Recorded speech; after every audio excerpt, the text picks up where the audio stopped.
बोलना आसान है, लेकिन कहाँ, कब, कैसा, कितना, क्या बोलना है, ये सीखना बहुत कठिन है।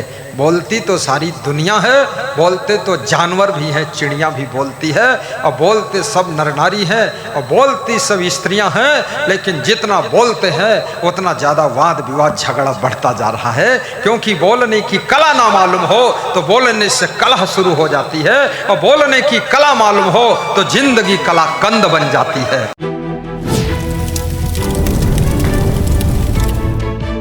खुश रहना है, परंतु याद रखना नमक दाल में डालना है कि चावल में, ये ध्यान रहे। नमक खीर में डालना है कि खिचड़ी में, ये ध्यान रहना चाहिए। मुस्कुराना कहाँ है, ये ध्यान रहना चाहिए। किसी के यहाँ कोई मर गया, वहाँ बैठकर तुम मुस्कुरा रहे हो, बहुत पीटे जाओगे, थोड़ा ये भी विवेक होना चाहिए। और किसी के यहाँ शादी हो रही है, वहाँ जाकर रोया जैसा चेहरा बनाकर बैठो, इसका मतलब तुम्हें खुशी नहीं।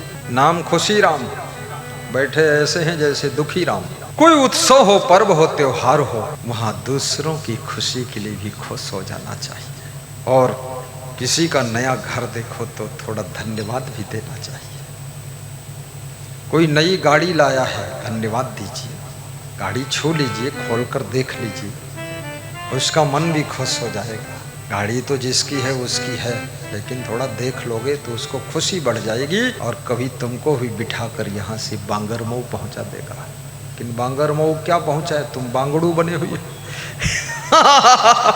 बांगड़ू, बांगरमऊ क्या जाएगा, खुदे भोंगड़मऊ है।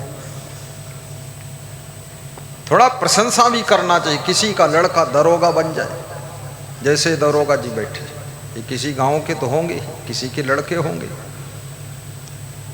गांव में कभी जाते हैं तो गांव वालों को चाहिए कि अरे हमारे गांव का नाम हो गया, हमारे गांव का दरोगा हो गया, और गांव के लोग उसको देख करके जले भुने, नालायक दरोगा हुआ, सस्पेंड हो जाए तो अच्छा है, योगी सरकार है, कुछ निपटा दे इसको।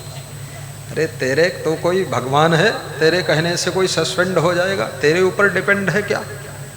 कैसे सस्पेंड हो जाएगा? वो अच्छा आदमी है, मेहनत करके, दौड़ लगाकर, फिटनेस करके, एजुकेशन, हायर एजुकेशन प्राप्त करके दरोगा बना, एसपी बना, डीआईजी बना, डीजीपी बना।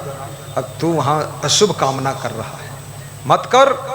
दूसरे के लिए अशुभ कामना करने वाले लोगों का कभी जीवन में शुभ नहीं होता है, शुभ नहीं होता है।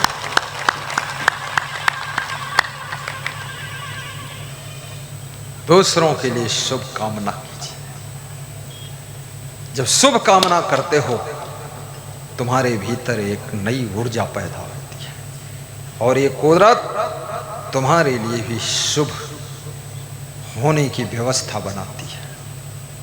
मन में शुभ और अशुभ कामनाएं भरी रहती है। शुभ सोचो, अशुभ नहीं। केवल गेट की दीवार पर लिख दिया शुभ लाभ, ऐसे लिखने मात्र से नहीं होगा। भाई के प्रति भी शुभ सोच होनी चाहिए, देवरानी जेठानी के प्रति भी शुभ सोच होनी चाहिए। और दुनिया में हर इंसान में कुछ अच्छाई भी होती, कुछ थोड़ा गलती भी होती है, कमी रहती है। दूध का धोया कौन है?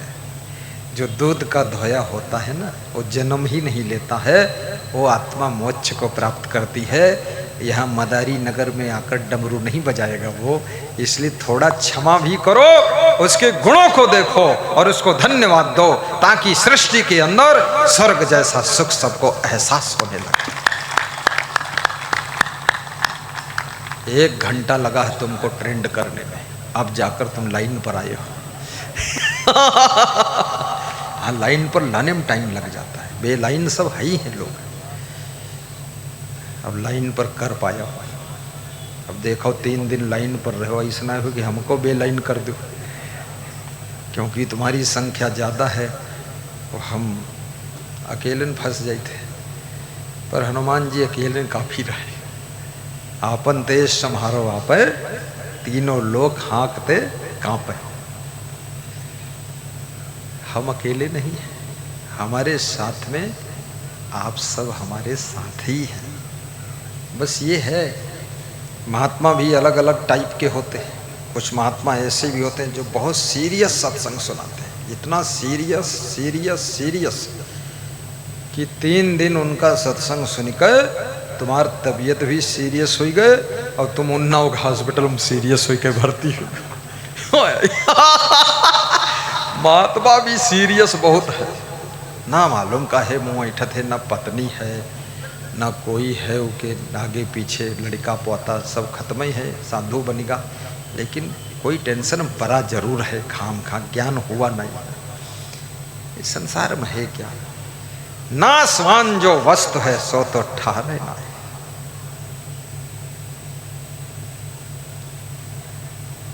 कौन है अपना कौन पराया, कौन है अपना पराए घर की लड़की पराया, आपकी पत्नी बन जाती है, आपकी बहू बन जाती है, आपकी पतोहू बन जाती है तो पराए घर की। उन्नाव के बेटी मदार नगर में पत्नी बनकर बैठी है, ये साधारण बात है। पराए को तुम अपना बना लेते हो, ना मालूम किसका बेटा है उसको तुम दामाद बनाते हो कि मेरा दामाद है, जमाई जी है। बिल्कुल, कैसा जमाई? बोले काला जाम है। कैसा जमाई? सफेद जाम है। कैसा जमाई? रसगुल्ला जाम है, सब जाम है। ये रिश्ते भी अपनापन से बनते हैं,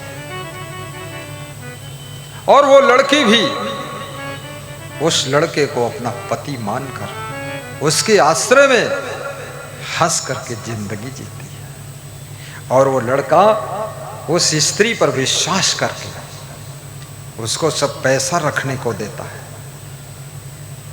कहीं भाग जाए लेकर पैसा तो, लेकिन नहीं, क्योंकि भरोसा से संसार चलता है।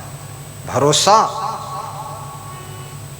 केवल जिंदगी का भरोसा नहीं है, लेकिन जिंदगी में जितने भी काम होते हैं सब भरोसा से ही होते हैं, विश्वास से होते हैं।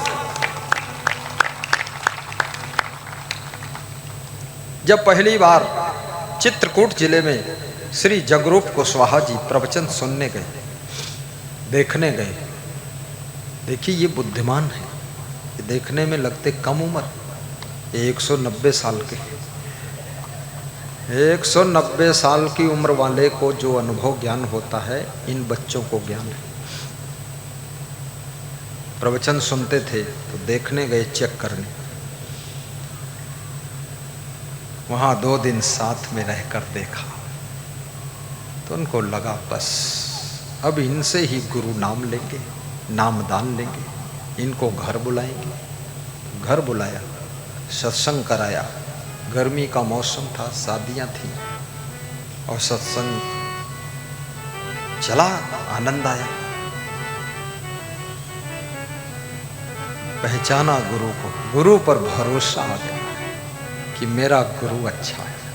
और याद रखना, जो व्यक्ति आपके ऊपर भरोसा करे तो भरोसा में खरा उतरना चाहिए, विश्वास में विश्वासघात कभी नहीं होना चाहिए। भरोसेमंद बनिए। हमारे पास में माताएं, बहनें, पुरुष बंधु, बेटी सब आते हैं, सबको भरोसा है कि मेरा गुरु संयम नियम में मजबूत है, नहीं कौन आएगा। सुखदेव जी स्नान कर रहे थे सरोवर में, इंद्र परियां भी स्नान करने आई, वह भी सरोवर के दूसरे किनारे स्नान करने लगे। थोड़ी देर के बाद व्यास जी आ गए, सुखदेव के पिताजी। तो सब इंद्र परियों ने कपड़े पहनकर झट थैला लेकर भागी।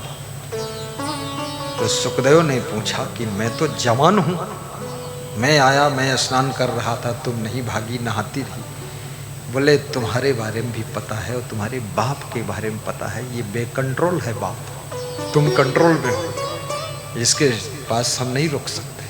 याद रखना, हित अनहित पशु पक्षी हो जाए। गुरु को भी भरोसा पूरा करना चाहिए, शिष्य को भी भरोसेमंद होना चाहिए। शिष्य पर भी गुरु भरोसा करता है, भक्त पर भगवान भरोसा करता है। शिवरी के हाथ के बेर भगवान ने किसी डॉक्टर को चेक नहीं करवाए थे, दोनों कमांडो अलग अलग हो जाए। शिवरी के बेर राम ने स्वयं प्रेम से खा लिया था, बहुत बड़ी बात है। शिवरी के बेर प्रेम से खाया था, लेकिन लक्ष्मण ने नहीं खाया था, राम ने खा लिया था। उसका रिजल्ट क्या है?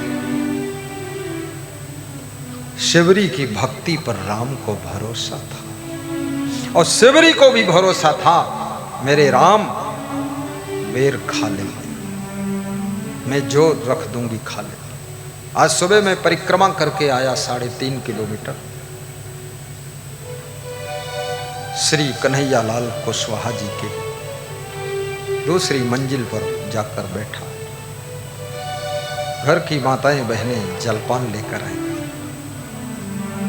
थोड़ा थोड़ा चखा। सबसे ज्यादा वो खाया लैया चना, भुनी लैया और भुना चना।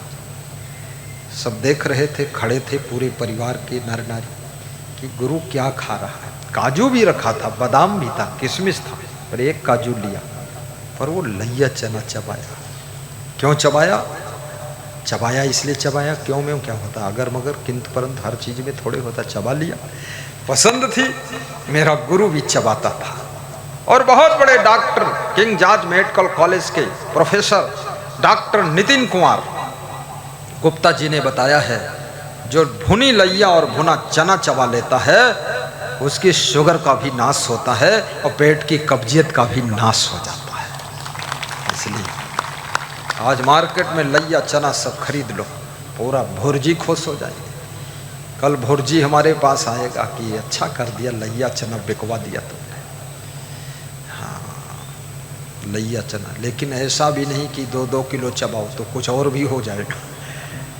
सीमित थोड़ा, बस आधी कटोरी लैया चना मेरे गुरुदेव अंतिम तक चबाते थे। एक केला रोज खाइए, फिर देखिए आप चेहरे की चमक बढ़ जाएगी। और दूध रोज पियो, पूरे त्वचा की चमक बढ़ेगी। आधा चम्मच घी ले लो तो मुखमंडल पर चमक बढ़ेगी। और आधा लीटर घी पी लो तो न चमक बचेगी न चमकने वाला बचेगा।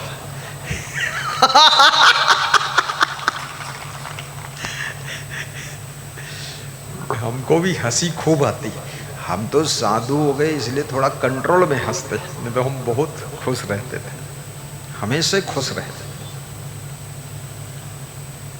खुश रहने से बुद्धि की वृद्धि होती है, प्रसन्न रहने से बुद्धि का स्मरण बढ़ता है, दुखी रहने से बुद्धि का स्मरण घटता है। और याद रखना, हंसने से स्वास्थ्य लाभ होता है। लेकिन मैंने बताया ना, मुस्कराना, हंसना, ये सब विवेक से कीजिए। कहाँ हंसना, कहाँ बात करना, बात करने की भी जिसको अक्ल नहीं है, जहाँ शांति से सत्संग चल रहा है, 5000 लोग चुपचाप बैठे हैं, वहाँ 2 मूर्ख बात कर रहे हैं। वहाँ क्यों बात करते हो? तुम कौन होते हो? क्या समझ रखा तुमने अपने को? ये सब लोगों के पास बुद्धि नहीं कि घर परिवार नहीं, मैनेजमेंट कुछ नहीं। एक पेंट है वह खोए का है पिछले गांव में, बदलाते बहुत है।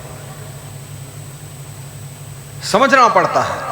हवाई जहाज में यात्रा होती, उसमें बात करना मना होता है, चुपचाप शांति से बैठते लोग। समय स्थान देख करके मनुष्य का व्यवहार होना चाहिए। और याद रखना, बोलने की कला भी सीखो, कहाँ क्या बोलना है। हर व्यक्ति से एक प्रकार की बात नहीं बोली जाती है, अलग अलग रिश्तों में अलग अलग शैली से बात बोली जाती है। इसलिए निवेदन करूंगा, बोलना आसान है लेकिन कहाँ, कब, कैसा, कितना, क्या बोलना है, ये सीखना बहुत कठिन है।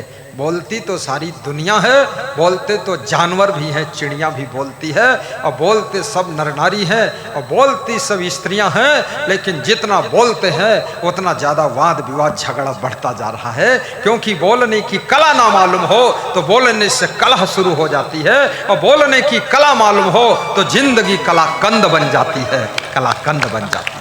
जोर से ताली बजाओ। सुखदाता गुरुदेव की जय।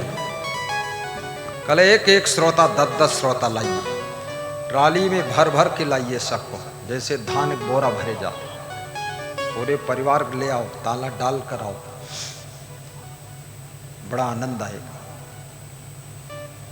बोलना काशो बोलिए रे भाई, बोलत ही सब तत्व नसाई, बोलत बोलत बाढ़ विकारा, सो बोलिए जो पढ़े विचारा, मूर्ख मिलई मौन हुई रहिए, मिलहि संत बचन दुई कहिए, पंडित सो बोलिए हितकारी, मूर्ख सो रहिए झक मारी, कहे कबीर अर्थ घट डोले, पूरा होए विचार ले बोले, कहीं कबीर अर्थ घट डोले, पूरा होए विचार ले बोले, बोलना कासो बोलिए रे भाई, बोलत ही सब तत्व नसाई, बोलत बोलत बाड़ू विकारा, सो बोलिए जो पढ़े विचारा। सो बोलिए। कबीर साहब बोलने की साधना सिखा रहे हैं। सो बोलिए, वो बोलिए, क्या बोलिए, जो विचार से बोलना उचित है वो बोलिए। तुलसीदास कहते हैं अगर बोलना नहीं आता है, ठीक ठाक नहीं बोल सकते तो चुप रहो। बोलना आता भी नहीं है और माइक पर चिल्ला रहे, तो जो श्रोता बैठा है वो चप्पल निकाल कर ऊपर फेंक दिया। कितने नेताओं पर चप्पल फेंके गए, जूता फेंके गए, तो नेता को जूता मिला तो खुश हुआ कि भागे भूत का जूता सही, कुछ तो मिला सही, खाली तो नहीं लौटे। चप्पल जूते फेंके गए। बड़े लंबे नेता है, खूब लंबा कुर्ता पहिरी, जमीन में छुई गए उसका खूंट नीचे वाला, वकील ध्याला भरने अंड बंड बात बोला। तो बोलना कम बोलोगे तो भी जीत जाओगे चुनाव। मनमोहन सिंह बोला ही नहीं और 10 साल प्रधानमंत्री रहा, और राहुल खूब बोला और प्रधान भी नहीं बन पाया गांव का। मोदी संभल कर बोला तो मोदी भी 10 साल प्रधानमंत्री हो गया, 15वें साल में फिर प्रवेश करने की इरादा है उसका। संभल कर बोलना ये बहुत बड़ी कला है, साधना है। अंड बंड बोलना, इधर उधर की फालतू बात करना, कहीं बताना गन्ना का पेड़ आम के पेड़ जैसा ऊंचा होता है, कहीं बोलना आलू से सोना पैदा होता, टमाटर से चांदी पैदा हो सकती है, और भाटा के अंदर तांबा निकलता है, और गाय से भैंसा पैदा होता। उल्टा पलटा बात बता रहे। कौन सुनेगा, कौन मानेगा? बेअक्ली की बात करते हो। नाटक करने की जरूरत नहीं है, कोई वोट दे या न दे, सीधा सरल बनो, बिना मांगे वोट मिलेगा। अपने आप को संभाल लो, वोट इतना ढेर सा मिलेगा जिसकी कोई टेंशन नहीं। कितने नेता नौटंकी बहुत करता है, कहीं चारा मशीन खींच रहा है, चारा मशीन, अरे मूर्ख, इनको सबको मोटर मशीन दो। जब तू ही चारा मशीन खींच रहा है तो इनको चारे मशीन खिंचवाई है जिंदगी भर की, मोटर से चले मशीन वह खरीद दे, बेईमान कहीं का। कहीं खोपड़ी पर अटैची लादे जा रहा है, ये बदतमीजी की बात हमको समझ में नहीं आती। अटैची मत लाद, कुछ ऐसा यंत्र तैयार कर जिस पर रख ले अटैची, वह चढ़ जाए यंत्र वह डिब्बा के अंदर, और गेट थोड़ा चौड़े लगाओ, ट्रेन के मेट्रो में जैसे लगे, पूरी वह गाड़ी में चढ़ जाए टैची जहाँ ले जा वहाँ ले चले जाए। अक्ल ध्याला भर नहीं लंबे नेता बनत कौन सुनी तुम्हारा भाषण। किराए से आदमी मंगावत हैं रुपया दे के किराए को बस भेज के और खाना खवावत हैं और दामाद तना बैठा रहते हैं तो के भीड़ दिखावत है कि हमारे में बहुत भीड़ आई रहे हम बड़े लंबे नेता। ये सब नौटंकी, सच्चाई से भीड़ आनी चाहिए, ये सब करने की जरूरत नहीं है। और ये जो लोग फोकट वाले आएंगे ना ये वोट वोट कुछ नहीं देंगे, ये तो हराम खोर ये भी है, खूब हराम खाए खाए निकल जी, कुछ जरूरत नहीं है। हमारे गुरुदेव कहा करते थे फूल में सुगंध होगी तो भंवरा बिना निमंत्रण आएगा, आप में गुण की गंध होगी तो लोग आपको जबरदस्ती चुन लेंगे, जैसे कन्हैया लाल को चुन लिया।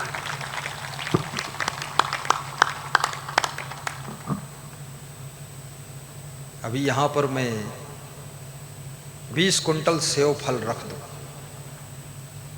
20 कुंटल रखूंगा नहीं, खाली कहता हूं। लोग सोच रहे हैं आज कहीं तो कल रख दे, ये लालच मत आना। तुम जो लाओगे वही हम बांट देंगे। कोई केला लाया था यहाँ बांट दिया, अगर कुछ नहीं लाओगे तो हम कुछ नहीं बांटेंगे। बस चटनी बन के आए हो तो चटनी बन के जाओ। हाँ खाली हाथ आए ताना नाना तुम भाई हो, ताना नाना हम, और नाच गए तुम भाई हो, सत्यानाश गए हम, बस खाली हाथ। तो सेव फल 20 कुंटल रख दे पूरा लाइन से लंबा, और बोल दे इसमें से सेव उठा लो, जिसको जो इच्छा हो एक एक सेव उठा लो। तो सबसे बड़ा सेव पहले उठाओगे आप, छोटे छोटे सब बच जाएंगे, जो बाद को आएगा वो छोटा छोटा पाएगा। हमारे यहाँ सेव रखे थे, मैंने संतों से कहा अपने आप उठा लो जिसको जो इच्छा। तो जो सबसे बड़ा था, जो सबसे वैधा संत रहा है, वो लपक के सबसे बड़ा वाला उठाया।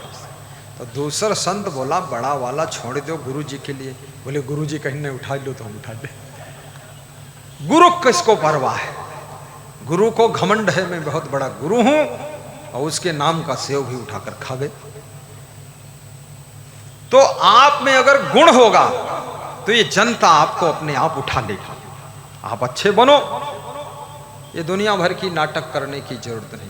कहीं समाचार मिलता है कि ट्रेन में लुट गए लोग, छीन लिया गया सामान, और महिलाओं का चैन और गले का हार छीना गया और पिस्तौल लगा दिया। ये कोई शासन है? हर डिब्बे में एक पुलिस जवान होना चाहिए, और ट्रेन जब खड़ी हो स्टेशन पर तभी गेट खुलना चाहिए ऑटोमेटिक, कोई बीच में घुस ही ना सके, और गेट पर खड़ा होकर के टिकट भी चेक होना चाहिए।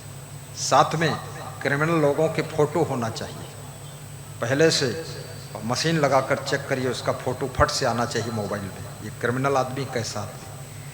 और डिब्बे में जितने बैठे उनकी जांच करो, राइफल लेकर गन लेकर एक सिपाही हर डिब्बे में रहे एक एक। हम कहते 10 रुपया और बढ़ा दो टिकट को, तो 70 आदमी बैठता है तो 700-800 रुपये यही हो जाएगा एक डिब्बे का, वेतन दे दो सिपाही को। लेकिन जान बचाए और माल बचाए, बुद्धि विवेक नहीं, फालतू सेटिंग करते हो। ऐसी सेटिंग होना चाहिए। डकैती हो गई उसके बाद तुम डाकू ढूंढ रहे हो, तुम मूर्ख हो। पहले से कहां सो रहे थे तुम? गलत जगह पर मकान बन गया फिर दीवार गिरा रहे तुम, उस समय कहां सो रहे थे? कहां तुम्हारी शक्ति थी? बिना परमिशन के कोई एक ईंट लगा ही नहीं सकता, ये कानून बनाइए। पहले जांच होनी चाहिए, एनओसी लो तब ईंट लगाओ। तुम रास्ते में दीवार खड़ी कर रहे हो, सड़क पर दीवार बना रहे हो, दूसरे खेत में दीवार खड़ी कर, जिसकी लाठी उसकी भैंस, तुम खुद ही भैंसा बने हुई हो। कंट्रोल पहले से ही, अपराध होने के बाद कंट्रोल करने वाला आदमी बुद्धिमान नहीं होता है। अपराध हो ही ना पहले से ही बैन लगा दीजिए, कंट्रोल करिए लोगों को। उत्पात खुराफात हो कैसे, पहले से ही ऐसा शक्ति के साथ। और जिसको सजा दो खुलेआम सजा दो, टीवी में दिखाओ। अगर 4 बेत पुलिस वाला मारता है, उल्टा टांग के 4 बेत मारो तो दिखाओ। जब 10 करोड़ लोग देखेंगे इसके 4 बेंत लगे तो 1 करोड़ लोगों के होश उड़ जाएंगे कि बेंत खाना नहीं, सुधर जाओ।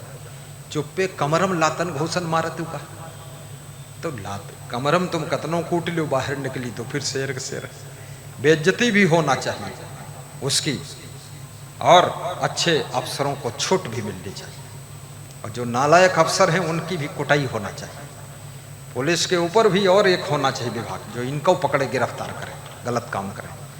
हाँ, साधु को ऊपर साधु में रखता कंट्रोल करने के लिए। बता देता हूँ, वीडियो बना के लाओ, कोई साधु गड़बड़ करे।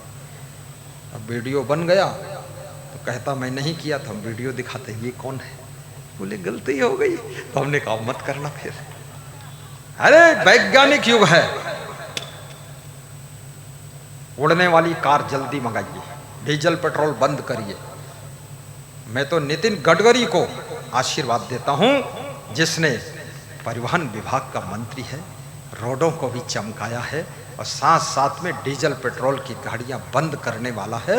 सब इलेक्ट्रिक गाड़ियां चलेंगी, और जब हम डीजल पेट्रोल बाहर से कभी खरीदेंगे नहीं तो जो हमारे देश का धन है, देश का धन देश में, खेत का पानी खेत में, देश का पैसा देश में, तो देश हमारा संपन्न होगा। और देश का पैसा डीजल के माध्यम से ऐसे देश में जाता है, उस पैसे से आतंकवादी तैयार होते हैं, तो वो भी खत्म कहानी हो जाएगी। उनको रोटी के लाले पड़ जाएंगे और तुम ताल ठोक कर जलवे वाले हो जाएंगे।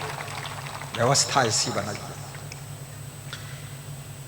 हमने अपने देश में 4 लेन देखा था, दुबई गया वहाँ 18 लेन की रोड देखा, 16 लेन की रोड देखा, 20 लेन की रोड देखा, देखा नहीं 400 किलोमीटर उस पर चला भी। हमने कहा रे 20 लेन की रोड, तो मेरे अंदर कल्पना थी हमारे देश में कहीं 10 लेन बन जाए तो भी अच्छा है, क्योंकि भीड़ तो सबसे ज़्यादा हमारे देश में। यहाँ जनसंख्या बहुत, यहाँ मच्छर कम है, नर नारी ज़्यादा है,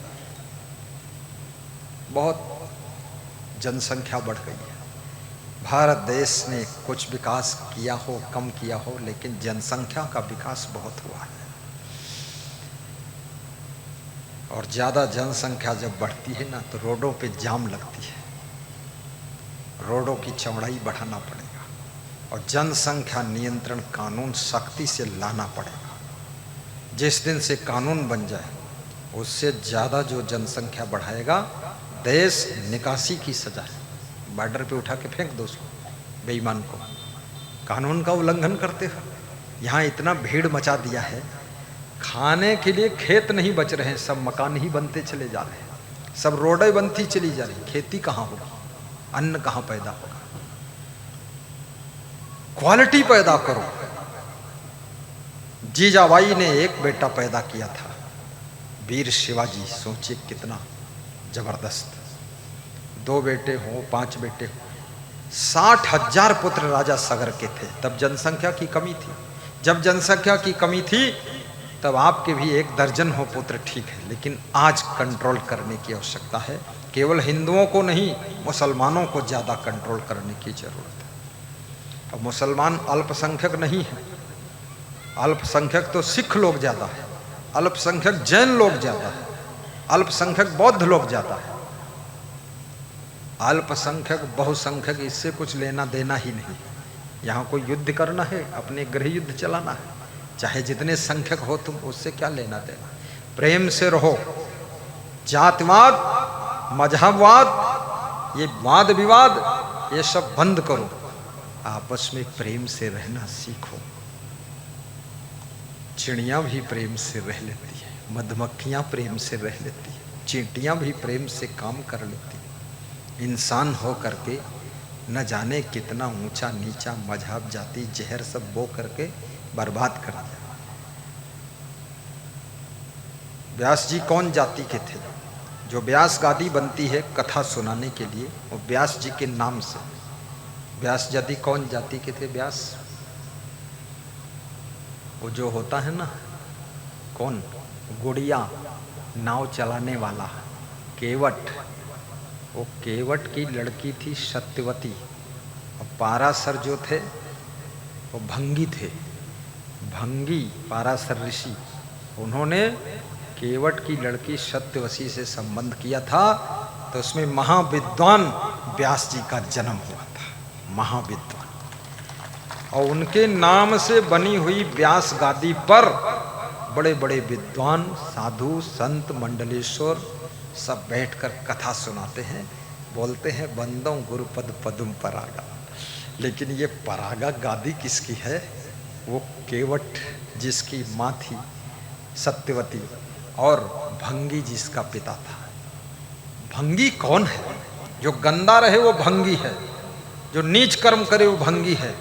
भंगी कोई जाति नहीं होती है। वाल्मीकि कितने महान विद्वान हो गए। याद रखना, आप किसी जाति में पैदा हुए हैं, आप महान कार्य करो। आज देश का प्रधानमंत्री किस जाति का है कोई जानता है? वो घांची जाति। घांची, घांची क्या होता है? घांची मतलब साहू। साहू क्या होता है? साहू मतलब तेली। तेली क्या होता है? जो सरसों पेर के तेल निकालता था वो तेली। तो सरसों पेरिस की नहीं पेरिस, लेकिन पूरा देश पेरिक तेल निकालती है। हाँ, अब सब्जी छौंको को, अब उसके बुद्धि के सामने, संस्कार के सामने, स्वभाव के सामने पूरे देश के नेता बौने हो गए और विश्व के नेता भी बौने हो गए। इतनी ऊंचाई उसने अपनी बढ़ाई। अमेरिका का राष्ट्रपति भी उसको मिलने के लिए साइड में खड़ा रहता, मेरे से भी हाथ मिला ले। क्या बात है! ये भारत नीचे पगतिया पर खड़ा था, इसका कोई सम्मान नहीं था विदेशों में। आज उसने इतना ताकत पैदा कर दी है। रूस यूक्रेन का युद्ध चल रहा था, अमेरिका के राष्ट्रपति ने कहा युद्ध बंद करो, शांति समझौता होगा। उसने बंद नहीं किया रूस ने। जब मोदी ने कहा कि युद्ध बंद करो, हमारे देश के लोगों को निकालूंगा मैं, युद्ध बंद हो गया दोनों तरफ से। यूक्रेन ने भी बंद कर दिया और रशिया ने बंद कर दिया। भारत के फंसे हुए 23-24 हजार विद्यार्थियों सुरक्षित निकालकर यहाँ ले आया। इतना दमदार तुम्हारा प्रधानमंत्री है, लेकिन किस जाति का है ये? तेली। हमारे साथ में भी कई तेली साधु, हाँ, वो भी दमदार है। दमदार ना हो तो सरसों कैसे पेरी? ईमानदार है, वफादार है, दमदार है। जाति से कुछ नहीं है। और मोदी ने ऐसा प्रभाव डाला, हर जाति के लोग वोट देते हैं, हर जाति के। मुसलमानों की स्त्रियां भी खूब वोट देती है क्योंकि 3 तलाक से मुक्ति मिल गई। ब्राह्मण भी खूब वोट देता है क्योंकि कश्मीर समस्या सुलझ गई, 370 हट गई। पंडा पुजारी खूब वोट देता है क्योंकि राम मंदिर बन गया, पूजा करने खूब मिलेगी, वो भी खूब वोट देता है। और जन जन वोट देता है क्योंकि सबको राशन मिलता है, घर बैठे आराम से खाइए। अन्नदान मिल रहा भी कि नहीं मिल रहा है? बस हमको तो खैर नहीं मिला है, हमने लिया भी नहीं है और हम लेंगे भी नहीं, क्योंकि हमको राशन देने वाले संसार में करोड़ों लोग हैं। 3 दिन राशन तो हमको मिलेगा कन्हैया लाल के यहाँ, जगरूप के यहाँ। हम उसमें सरकार वाले में राशन कार्ड बना के लाइन में क्यों लगे? क्योंकि जिसको पूरी दुनिया दे रही है, खिला रही है, उसको राशन कार्ड बनाने की जरूरत नहीं। हम तो अनुशासन कार्ड बनाते हैं, सबको अनुशासन में रहना सिखा देते हैं। तो मैं निवेदन करूंगा आपसे कि अपने में क्वालिटी पैदा करो।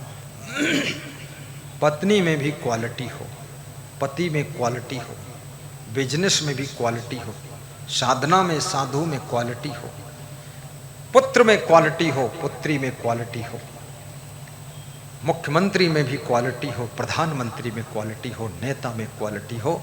और जहाँ क्वालिटी होती है, एबिलिटी होती है, कैपेसिटी होती है, वहीं पर याद रखना संसार के अंदर पब्लिसिटी होती है। इसलिए अपनी क्वालिटी को विकसित करो। भोजन बनाते हो उसमें भी क्वालिटी हो। बनाने को तो सब बनाते हैं, कुछ लोग ऐसा बनाते हैं जो फेंकने वाला है, कुछ लोग ऐसा बनाते हैं जो मुंह में धरो फिर थूकने लायक है, कुछ लोग ऐसा बनाते हैं कि अंगुलियां चाट चाट कर लोग खाते हैं, इसमें क्वालिटी है, क्वालिटी है।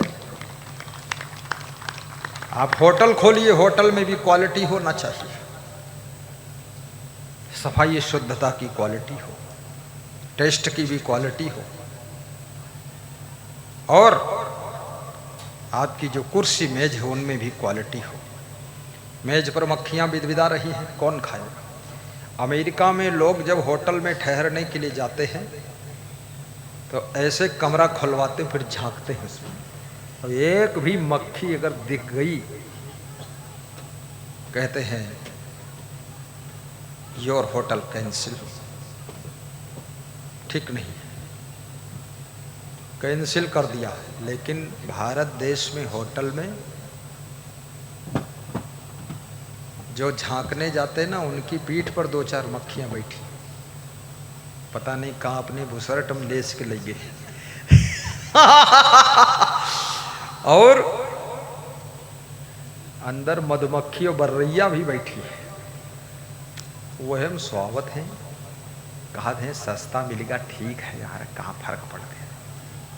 मक्खी मधुमक्खी और बर्रैया और चैंटी चांटा यहो एक कोने में स्वागत रही है, ये हम परे रहो, क्वालिटी नहीं है। होटल में भी अगर क्वालिटी होगी तो याद रखना सत्संग में भी क्वालिटी हो, पंडाल में भी क्वालिटी हो, श्रोताओं के बैठने के लिए क्वालिटी का इंतजाम हो, और जो प्रवचन देने वाला है उसमें भी क्वालिटी होना चाहिए। चरित्र में क्वालिटी, वाणी में क्वालिटी, ज्ञान में क्वालिटी, संयम नियम में क्वालिटी, ब्रह्मचर्य में क्वालिटी। ये लसड़ फसड़ काम थोड़ा। कितने प्रवचनकार कथाकार जब तक व्यास गादी पर बैठते हैं तब तक तो कथाकार, और पीछे गए तो दारूकार। अरे ऐस कपड़ा पहन के फोटो खिंचावत हैं बेशरम, दुनिया कथा सुनावत है और स्वयं हीरो हीरोइन बनत, शर्म नहीं लगा। ये आपके शब्दों से दुनिया ज्ञान क्या सीखेगी। आपकी रहनी गहनी, आचार विचार, बोल चाल, खान पान, बैठना उठना और पहनावा ओढ़ावा भी ऐसा होना चाहिए जो दुनिया सीख ले और अपनी जिंदगी को बदल डाले। हमको तो हंसी आती है, दुनिया में लोग विचित्र है। कितना मेहरा से मेहरा होए, पान तमाकू खात होए, दरुहो पियत होए, वह को बुलाए के कथा करावत, कहत भागवत हो रही। ये भागवत है कि भोगवत? ये भ्रष्ट से कथा करवाए रहे। तुमरे बुद्धि जिंदगी में नहीं। गाय को दुहोगे तब तो दूध निकली, लेकिन बैल को दुहेगे उमा कोई दूध निकली। ये बैल कथा कहते आचरणवान होना चाहिए, एक भी नशा नहीं होना चाहिए। कथाकार में भी क्वालिटी होना चाहिए। कथाकार, प्रवचनकार, पत्रकार, चित्रकार, मूर्तिकार, सुनते जाना, प्रवचनकार, गद्यकार, पद्यकार, काव्यकार, ये जितने शब्दों में कार कार लगा हुआ है। ये कार क्यों लगा? क्योंकि ये लोग संसार के आकार की रचना करते हैं, संसार के आकार का निर्माण इनके द्वारा होता है। इसलिए चित्रकार को पहले अपना चरित्र का आकार सुधारना चाहिए। बना रहे हो राम भगवान का चित्र और शामक दारू पिए तो अपनी पत्नी कूटत हो, तो यो मामला है गलत तुम्हारे। स्वयं रावण बने हो, रामक चित्र बनाए थे, राम का चित्र बनाओ, लेकिन स्वयं में भी कुछ राम के थोड़े गुण बढ़ाओ। मानस तेरा गुण बड़ा, मानस ना वह काज, हाण न होते आभरण त्वचा न पाजन पाज। हे मानो, तेरे गुणों की महिमा है, ना तेरे शरीर की महिमा है और ना तेरे चेहरे की महिमा, तेरे चरित्र की महिमा है, और ना तेरे बालों और गालों की महिमा है, तेरे स्वभाव की महिमा है। गुणवान बनो, महान बनो, चरित्रवान बनो, बुद्धिमान बनो। रुक्मणी से पूछा गया, तुमने कृष्ण को क्यों चुना, पति रूप में क्यों चुना? कृष्ण से भी सुंदर लोग दुनिया में हैं, ये सांवले हैं, इनको क्यों चुना? रुक्मणी कहती है, मुझे काला गोरा सांवला से मतलब नहीं है, मुझे तो गुण वाला पति चाहिए, जिसमें गुण ही गुण भरे हों। मुझे तो भगवान चाहिए, भगवत गुण।